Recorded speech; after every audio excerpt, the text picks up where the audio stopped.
Faulkner's novel The Sound and the Fury is a modernist work about the deterioration of the old Southern values after the Civil War.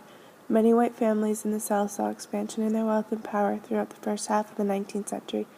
During this time, the societal values of the South became defined. White men were expected to be gentlemen as well as be the strong family providers, while women were meant to be feminine, virtuous, and provide heirs for the family. Reputation and legacy were the most important factors to the aristocratic families, and they fought to preserve these values in the Civil War. The end of the Civil War and the beginning of Reconstruction destroyed the economy and the foundation that the Southern families built their reputation around. In Faulkner's novel, the Compson family exhibits the economic, social, and eventual psychological downfall of many white Southern households after the abolition of slavery. The generation of white people who were alive before the war refused to accept the destruction of the society they had built their life around. As a result, this generation becomes extremely self-centered. They deny their world is changing and do not prepare their children for the realities of this new world. This situation creates a breeding ground for racism and prejudice that still today can be observed through the U.S. as a result of this denial. On page 26 of Benju's section, he observes an interaction between Dilsey and the other children while his grandmother's funeral is taking place in the other room. Their grandmother, who they called Dumuddy, represents the ideals of the antebellum South, and her death signifies the deterioration of this lifestyle. Caddy, who is representative of the new progressive ideals, is convinced that the funeral is actually a party.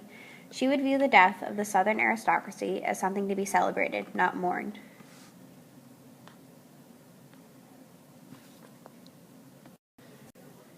Dilsey, who is the Compson's African-American servant, is the only one who is aware of the significance of Dumuddy's death.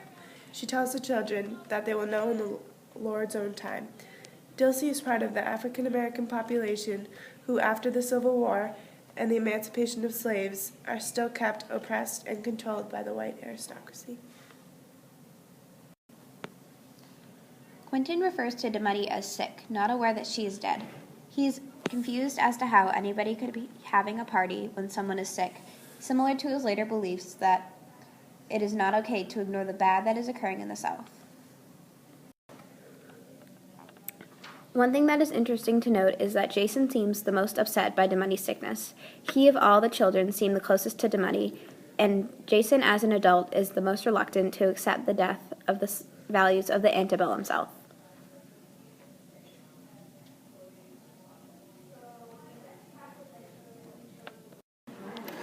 Jason is representative of the aggression and anger felt by the disintegrating Old South after the Civil War. He wanted more than anything to go back to the traditional values of white supremacy and power. He is disdainful of his sister Caddy and her daughter Quentin because they represent progressive ideals of the post-war society. Mrs. Compson also calls Caddy and Quentin burdens, seeing Jason as their only good child. Jason dislikes his father and speaks lowly of his namesake because his father was more liberal and accepting of the changes in the South. Dilsey's comment about how she sees the beginning and the ending reveals her insight into the Compson family and her ability to see the culmination of the family's breakdown into tragedy. Dilsey is a constant in the novel. She has been present since the beginning as the Compson children grew up, and now she is still there at the very end. She has maintained the purity of Southern values that the Compsons have strayed away from, allowing her to endure throughout the story. Her acceptance of the passage of time makes her a solid presence, while the Compsons are stuck in the past and are visibly disintegrating. Dilsey accepts that she will eventually have an ending, and unlike the Compson family, does not spend her time obsessing over it and trying to prevent this from happening. One of the most interesting characters in the novel is Mrs. Compson. She is one of the most self-centered literary characters that can be encountered, and she is representative of the old generation in the South, caring about nothing other than their own demise.